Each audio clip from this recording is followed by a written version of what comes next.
Hello, writers. I'm Josiane Fortin, and today I'm really happy to be interviewing Suzanne Brown. So, Suzanne is the self published author of two books, Mom Powerment Insights from Successful Professional Part Time Working Moms Who Balance Career and Family. And the second book is The Mom Powerment Guide to Work Life Balance Insights from Working Moms on Balancing Career and Family. So, thank you so much for being with us today. And please start by telling us a little bit about you. Well, thank you so much for having me, Josiane. I'm so excited to be here and talking to fellow authors and authors to be.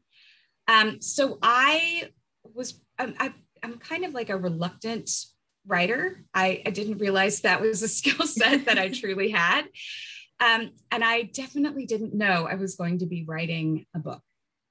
So originally, the whole idea behind the first Mom Empowerment book was that our older son was born 10 weeks premature.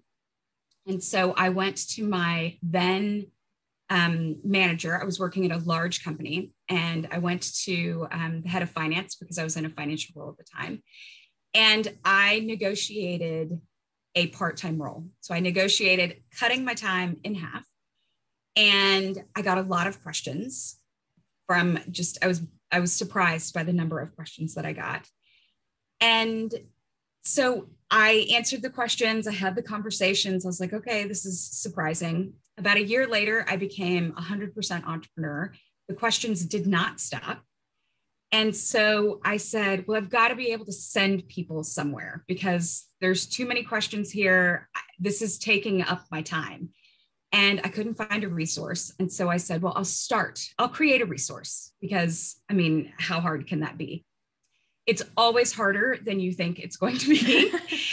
And I was an entrepreneur. So I thought, okay, well, really, I mean, how hard is this? Always harder. And that's one thing to keep in mind.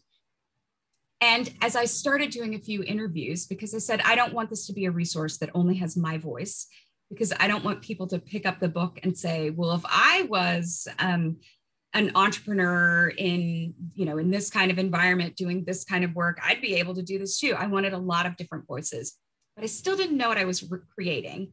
And as I had these interviews, several of the working mothers who I interviewed said, yeah, I really wish that I had had a book when I was a young mother. And I thought, that's what I'm doing. I'm writing a book. And so that was essentially how the first book was born. And as you mentioned, I have a second book. And that was born because after I published the first book, I had so many working mothers come to me and say, hey, I'm really glad that you wrote this first book. This is great. Go you. When are you going to write the book for me? Because I don't work part-time and I never want to. And I'm like, it doesn't matter. There's lots of ideas and tips.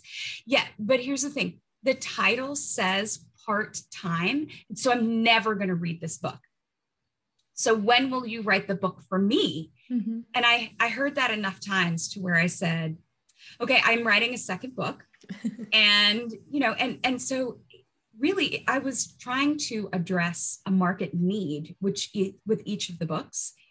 And I think that is part of what really has made them successful and has given people kind of the drive. It's because I am meeting a need in the marketplace. Yeah. So you're an entrepreneur. So did the book tie into whatever you were trying to achieve with your business, or was it like something different? It was totally different. I have since built a business around the whole mom empowerment concept and the books that I've written. And so I now do a lot of public speaking. The irony in all of this is that the first thing I did as Mom Empowerment was a TED Talk. So even before I had written my first word, I did a TED Talk. And I was very honest and open with the executive director of that TED Talk, saying, just so we understand each other, I have not written a word. Like, I've completed my research, but not a word is on paper for this book. And she said, you know what, that's fine. But you have the concepts, you've got the ideas, you've done the research. And so I had all of this stuff. I just hadn't started writing yet. And so I think so many times we're asked to write the things that we know really well, right? And the things that people come to you for. But sometimes there is an opportunity to create something new in your business or in your life. So you don't have to have done this for 20 years in order to write on it. Yeah. So it's exciting. Yeah. And then doing the TED Talk, I'm just guessing that it was a way for you to structure everything that you had discovered in your research. So I looked at the TED Talk differently than a lot of people do. So oftentimes a TED Talk is about a topic that you know a lot about, and you're kind of almost like summarizing everything that you know. So I did it a little bit differently, and I basically introduced the concept of why should we care about this topic right now? And then my book said, okay, now that you care and you're paying attention, how can you do it successfully? And so it was kind of like a 1-2 punch. And so if you do choose to do something like a TED Talk or any kind of piece outside of the book, I think you have to think strategically about how do they all work together? Because now a lot of times when I do my public speaking and my training, it is an introduction to the concepts in the book, but I don't give you everything that's in the book. I mean, normally I'm only talking for like 30 minutes or 45 minutes or an hour. I can't give you all of the concepts. And so even some of the examples that I use aren't the same in both places, right? So that you don't think, oh, I already know all of that. Like I already went to her, her training or her keynote or whatever. I don't have to read the book. And it's like, no. That gave you enough ideas so that you're thinking, I gotta go get my copy of the book. Yeah. So how did you get? Yeah, sorry. I think that sometimes as authors, we forget about kind of piecing things together like a puzzle, right? Like you keep sharing the same information, and sometimes you have to think about it as you kind of build things together. Yeah. And how did you get that TED Talk? How were you, like, did you email them? Like, how does that work? So there's a whole process behind most TED Talks. I will say I didn't go through that process. Someone who I knew shared my idea. She had been the previous executive director of that TED Talk location. And so I went to her asking for her input on what makes for a good speech, what makes for good training. And she passed it on, even though I didn't know that's what she was doing. And then I got a phone call the next day, or an email the next day saying, hey, do you want to be one of our talks for this particular, for topics related to women? So my talk was part of the TEDx SMU, which is a university in Dallas, Texas, TEDx SMU women's event. And so it's all concepts related to women. And so mine tucked nicely into that group of talks. But there is generally a whole process that goes behind TED Talks where you do have to apply, or somebody has to suggest your talk or your topic or you as a speaker. And then they whittle through that and they decide who it is. And normally there's multiple rounds, right? And so you have to have a very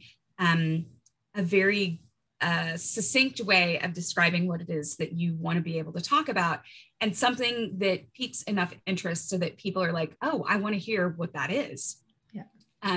But there are TED Talks, honestly, all over the world that we now have access to, because now you don't physically have to go. When I did mine, I had to be in person, right? But now you can apply and you can be on these TED Talks all over the world. So part of it, I think, is finding the one that really kind of speaks to your area of expertise, right? Because they all have some element of a theme. So if you can nicely tuck under the theme, then you have a greater chance of being selected. Right. Okay, makes sense. And how long did it take you to write your first book? So the writing itself, so not the research and everything else, but the writing itself took me about 6 months. So the way that I approached and for that matter still do, is that I want to write about 1,000 words a day, and that takes me about an hour. And so I did a lot of writing, and I did a lot after I finished all the writing. Then I did the self-critiquing and the, all of the part that you normally, you have to do a certain element of editing before you hand off to an editor. But I did all of that at the end. I wanted actual writing time to write the book, right? Because you can spend forever just self-editing. And from just those over and over. Yes. Yes. And at some point you're just like moving commas, and it's not adding a lot of value to the reader. And what we want is to provide value. And I'm wondering, like, it's going to be a hard question. What would be your favorite piece of advice that you share in those 2 books for moms? I think that the thing that has gotten the most traction is the whole concept behind releasing the mental load. Because especially as women and as moms, so the added layer of motherhood, we are really good at like holding on to all the stuff that goes behind the tasks and the duties that we have. And just giving yourself the permission, and then and for me as an author, being able to give you some of the ways to think about releasing the mental load has been a real aha for a lot of people. And even before it was in the book, it was a huge aha thing for me. Yeah. Like when I had that interview with a mom for my second book, she didn't appear in the first, and she talked about the mental load. Like I realized that I had not applied this idea in my own life. And so I quickly remedied that. But then I definitely had to include it in the book. Like when I have an aha moment, and I learned a little bit from every interview, but having that huge aha moment really made a difference. And so I have heard time and time again how it has made a difference in especially women's lives who and mothers' lives who read the book. So so I think that one is my favorite. Well, a follow-up question on that. Where do you release it to? Like, do you share it with your partner? Do you just let it go completely and just like okay, that's a waste of time. I'm just wasting my brain power on this. Like, is there like a layer of categories of where you put things? Like, how do you manage that? So it really kind of depends on what it is, right? Because some of it could be sharing it with your partner. And in my case, that's what I needed to do, because my aha moment was about cooking. So, and cooking is one of those areas that working mothers especially spend a ton of time, like on the feeding your family, right? And so it was sharing it with a partner and realizing that he could totally handle it. It's not like, oh, I've got this special skill set that, no, I mean, literally, he needed for me to release it, because he was not about to come to me and say, hey, I think I can take on more of that. Why don't you give me more? He's like, nope, you get to tell me when you've had enough.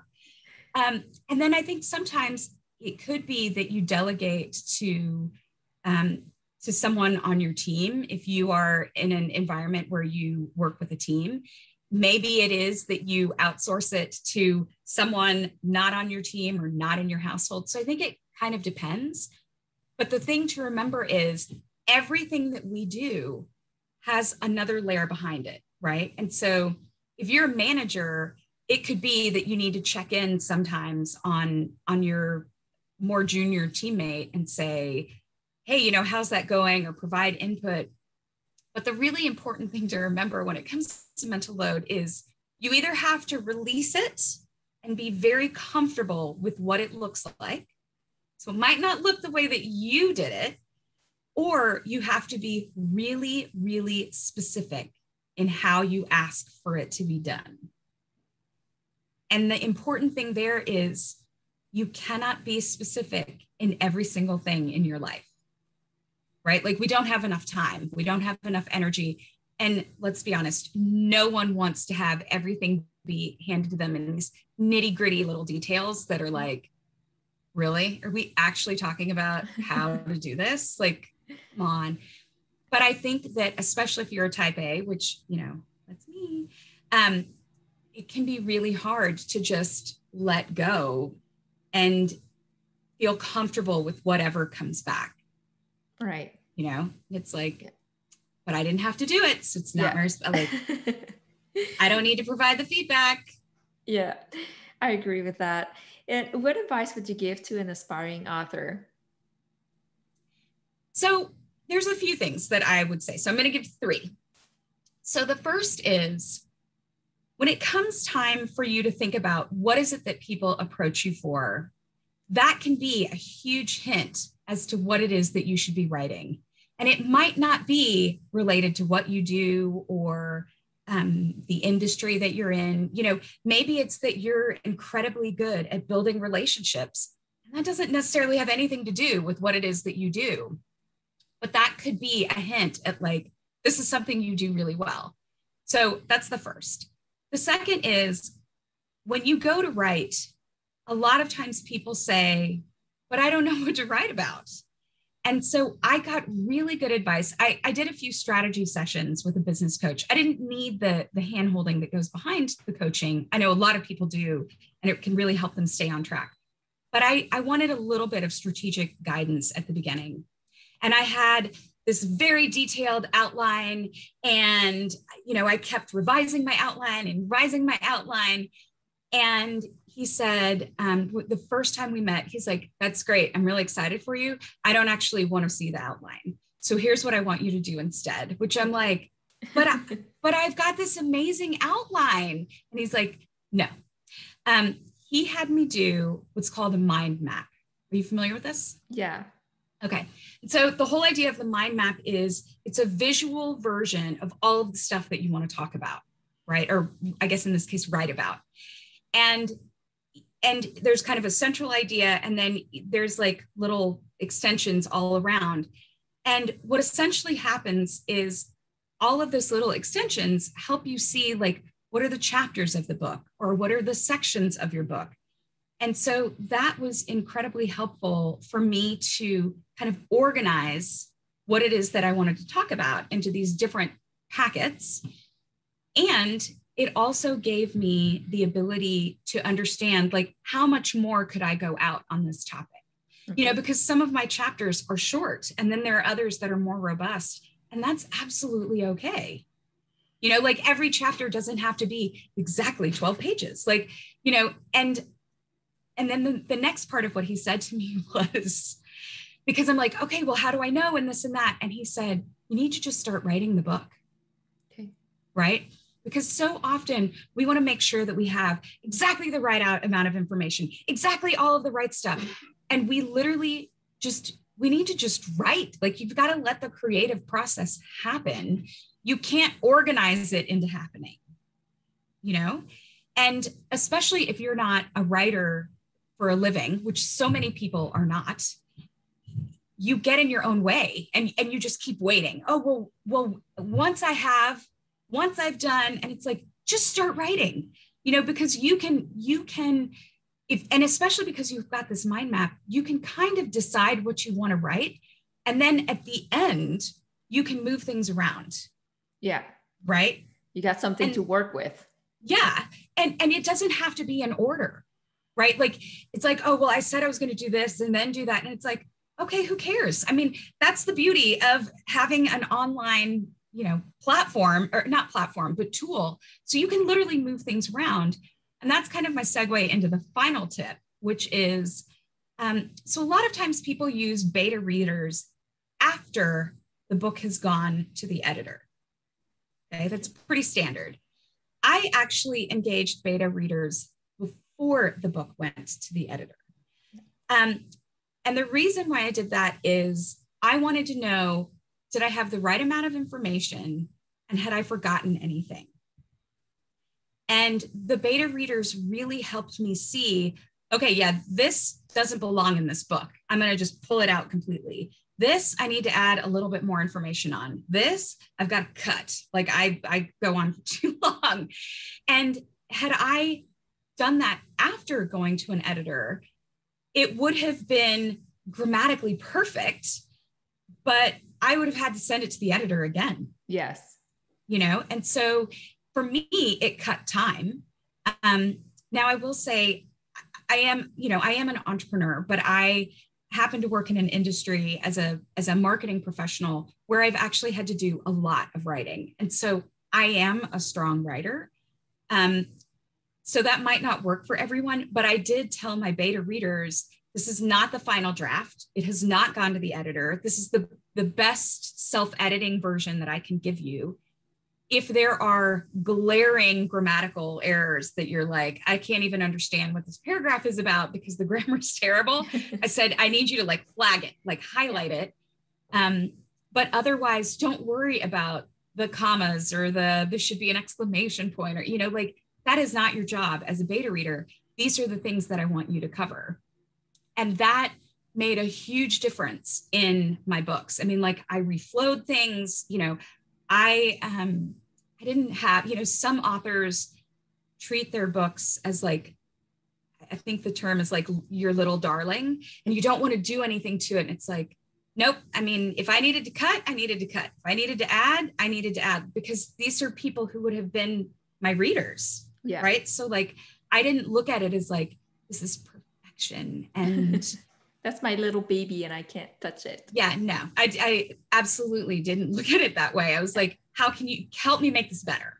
It's really good that you set expectations for your better readers. That's what I do with mine too. I tell them exactly what I'm expecting from them, what I want them to notice. And so that way you are sure that you are going to get back what you need, and also that they're not wasting their time. Like they want to help you. So like if they want to help you in the best way possible, they need to know like what you need them for. So that was really good. And I just want to go back to the point where you said like mind mapping. You had an outline, a written outline, and then you transformed that into a mind map. But how did that make a difference? Because you already had kind of an idea of your chapters. So I just want to make sure like how those two different processes made a difference. So I have to be really honest. I totally scrapped the outline. Okay. Like literally I went back, like fresh eyes, like cleared my brain and redid the mind map.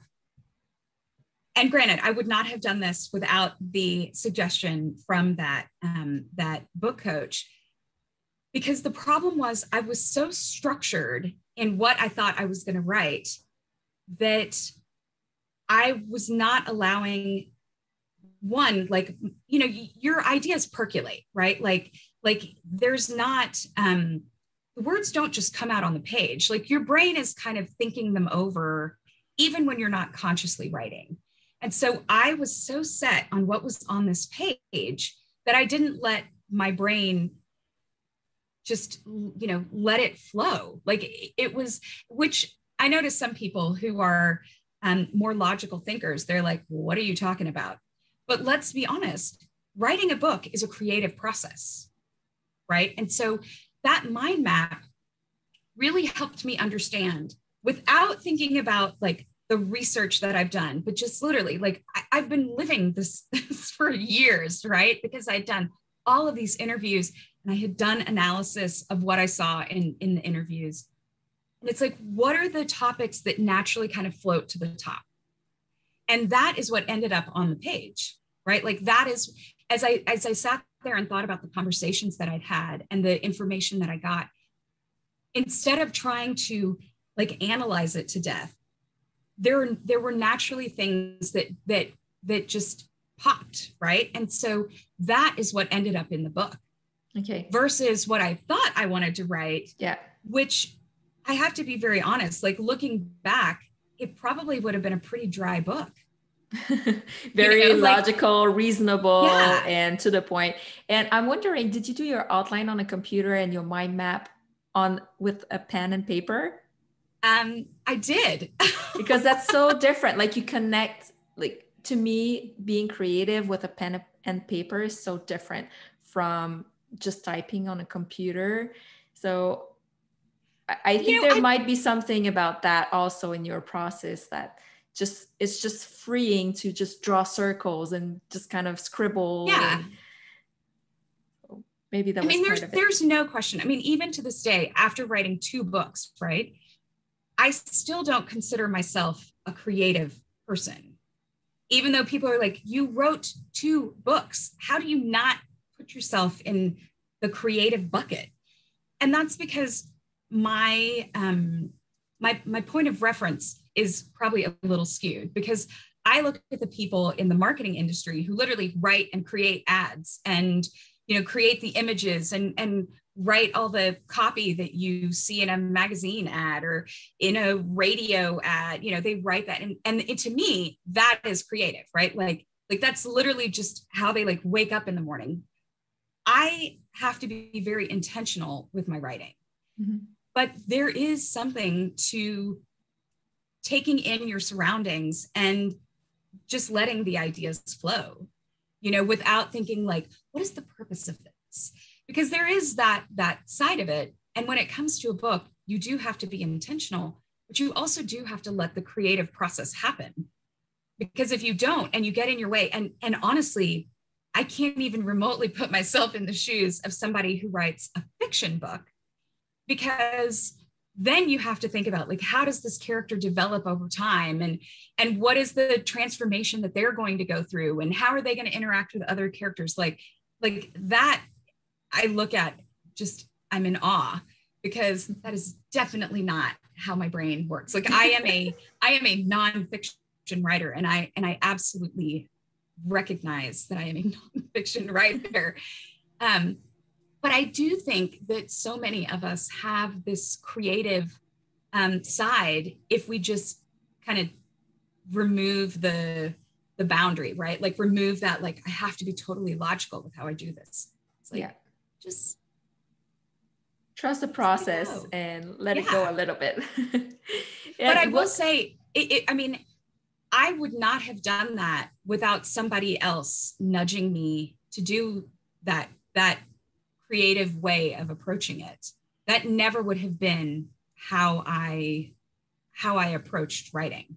Yeah. Right. So I think that oftentimes we need that nudge, you know, whether it's someone who, you know, or a coach or a book strategist or this podcast. Yeah. Well, and I was about to say, having this podcast is just this great, you know, there's so many authors who have come on here and who have given really good, meaty ideas. And so, like, take these ideas seriously. Like, as you're reading them, binge this before you write your book, because you're going to get so many ideas, and some will absolutely work. And then others you'll be like, nope. And that's okay, because then you'll hear something else later on in a podcast that you're like, oh, I'm going to write that down. You know, like, yeah. I'm a big believer of trying things and seeing if it works for you. And it might work for a 20-year-old you and not work for your 30-year-old you. So you need to evolve and always keep trying new things. So I'm a big believer of that. And I feel like we can learn to be more creative. Like, you have a new tool right now that you can use to be more creative, thanks to that coach that you hired. So I do believe that we get to work on different skills and learn new things. So that's good that you shared that. And I also would like to know, from your experience, what was the hardest thing about becoming a self-published author? You know, I was so overwhelmed by getting all of the details together and like doing all of the steps. And so technically I own all my content. I did outsource flowing it into the right format. I outsourced the person who designed the cover. Like, I outsourced a lot of different things. So I didn't do the kind of the A to Z of doing the book. And technically, I did publish under an indie publisher, but I own all of the rights. Okay, so it's a hybrid publisher. Yeah, it's this weird place in between, which definitely sometimes people get caught up on, because they're like, well, we need permission from the publisher. And it's like, no, because I own all the rights. So I am giving you permission. And then I just have to have that confirmation email from the publisher. But there are so many steps. And so I literally just couldn't handle it. Like, I had too many other things on my plate, because I still had clients in my marketing business, and I still have clients, right? Like I operate 2 separate businesses. And so I think that's the reminder as well of, you don't have to figure out every single piece of this. You absolutely can outsource pieces and still be a self-published author. You know, like, I didn't edit I edited to a point, and then I handed it off to an editor, right? Like, all of you can bring in as many resources as you can find and afford. And so don't feel like, well, I'm self-publishing, so I have to figure out every single part of this, because there are a lot of steps. Yeah, there are. And what has been the best way for you to get sales? How do you promote your book? Have you noticed like some particular way that it's really bringing in the sales? So there are 3 things that have really helped. So the first is, to be quite blunt, podcasts. There's always a little lift in my sales when podcasts go live. Mm-hmm. Definitely when I do training. So when I go and do either webinars or in-person workshops, I've just started doing in-person workshops again, which is like, there are people. So there's definitely a lift when that happens, even if they have paid for copies of the book. So they might tell a friend, or they might get extra copies, or, you know, or they might buy them for gifts, or, you know, whatever it is. And then the final one is, no question about it, Amazon ads. Okay. So I mean, I definitely have, you know, different platforms. I guess there's also a 4th one, and that is being featured in publications. So I have been very intentional with reaching out to other authors to appear, not authors, but writers. So not necessarily somebody who's written a book, but people who specialize in content that covers some element of what it is that I talk about. So I'm quoted in their work in a magazine, or on the digital version of a publication. And that definitely gives me a lift. Because, you know, you can't, it's really hard to have everyone come to your platform, like to come to your website, if they don't know you exist. Yeah. Right. And so you have to go and find these people. You've got to bring them to what it is that you're creating. So, you know, social media makes that really easy, but you have to kind of decide, like, where do your people live? You know, where do they spend their time? And then how can you interact with them in a meaningful way? But a lot of times there are a lot of people who are doing that same thing. And even if they're not doing it as an author, they might be doing it to sell their products, or to sell a service. You know, like, there's so much white noise on social media. So you kind of have to figure out, like, what are the things that really do help you, and spend more time doing those things. Yes. Versus, oh, well, everybody does this, so I have to do that too. And it's like, maybe that doesn't work. So you got to save your time and energy, like your most important resources. I really like how, like, you like the 4 things that you brought up. And what would you say people need to do to be featured on magazines? This is more for nonfiction, but how do you get people interested in your quotes and what you have to share in your research? So there are, almost every writer is on Twitter. Okay. Almost every writer that you can imagine is on Twitter. Many are also on Instagram.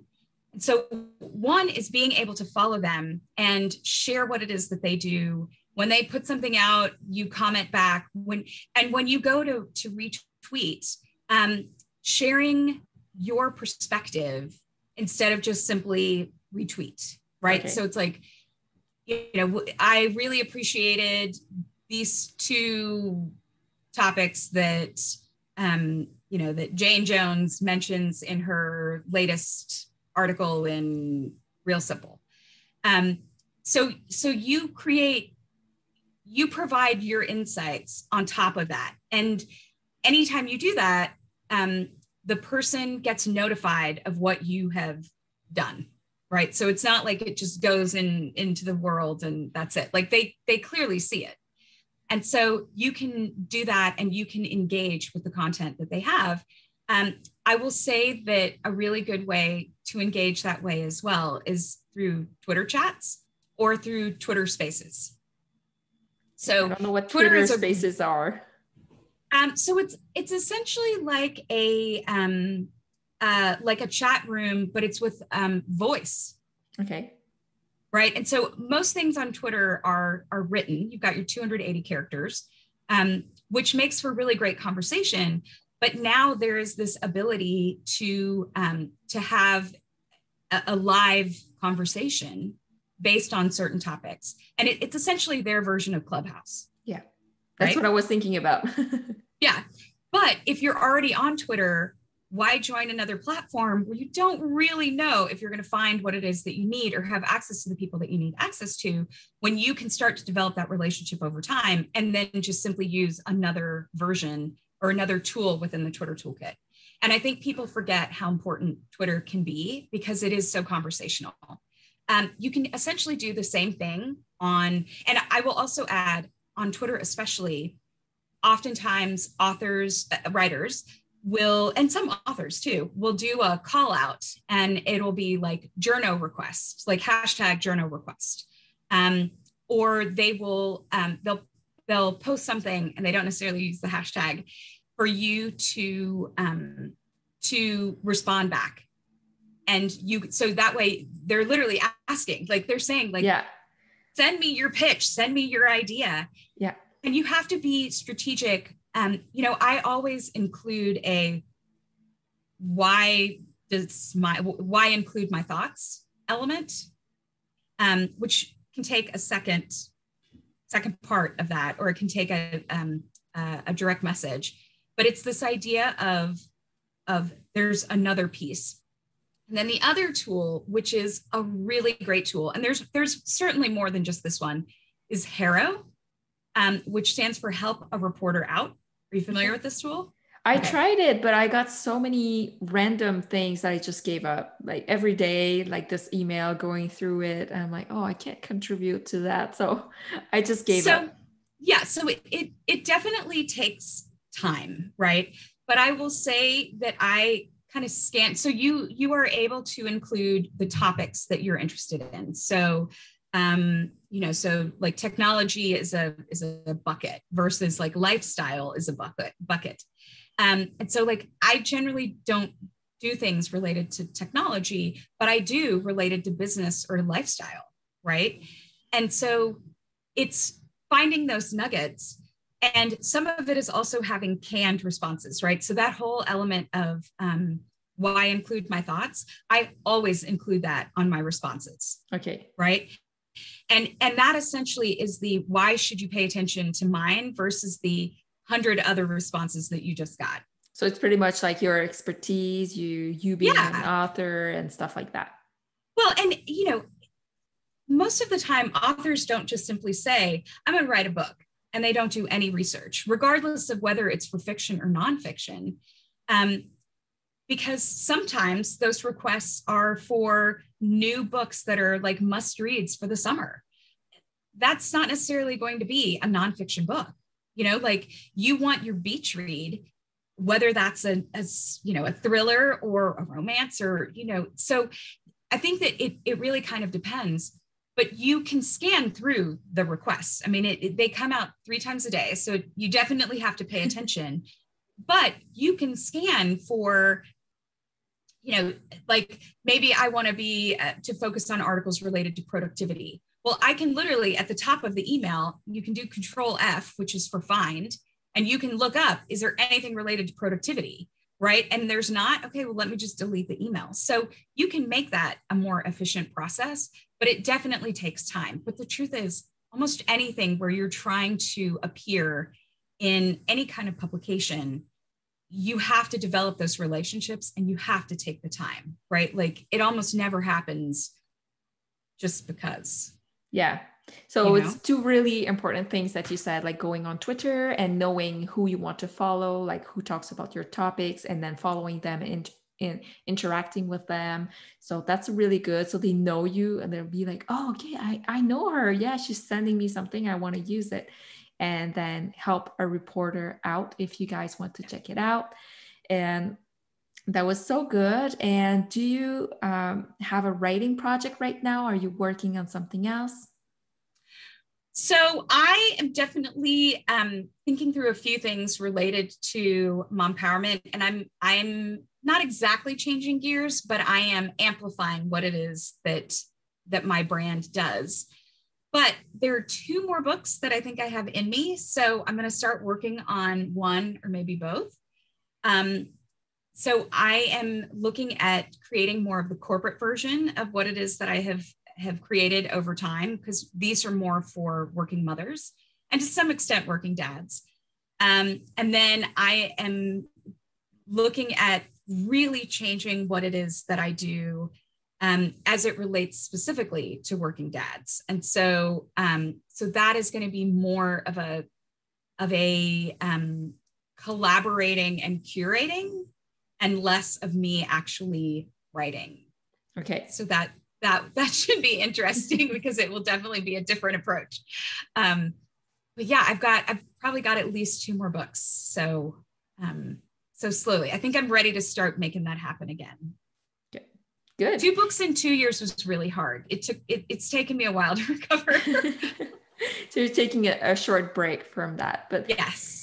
Most of the time, from my part, like books keep nagging me to write them, so yes. I just have to get them out of my brain and keep writing. It is. I mean, and I will say, I write a weekly blog, and I'm starting to pitch more stories. So actually, like, I am the person who features other quotes, Okay. But pitching is very different than writing a book, and so there is definitely more rejection. Every pitch you send out there doesn't get I'd love for you to be in my publication, right? So I'm not like, here are my 20 pitches a week. Like, there are some writers who are really good about that, and that's not me. And that's okay. There's space for every one of us. Yes. If people want to know more about your books, about you, where can they connect with you? So the best resource for everything is the website, which is momempowerment.com. I am active on Twitter, and my handle is momempowerment. And then I'm trying to be a little more active on Instagram. So, and again, my handle is momempowerment. So you can find me there. And as I said, I write a weekly blog, and there's lots of information there on like time management and finding more time and space in your life to do the things that you're super passionate about, like writing a book. Yeah. So there is lots of active content that happens on the website, and then I kind of trickle it out into other places. Okay, perfect. I'll make sure to share those links in the show notes. Thank you so much. Thank you so much for having me. I hope there is some good nuggets that people are like, oh, and I can do that, and I can do this. I'm sure, because I had like some aha moments. So I'm sure our listeners will have them too. Thank you so much.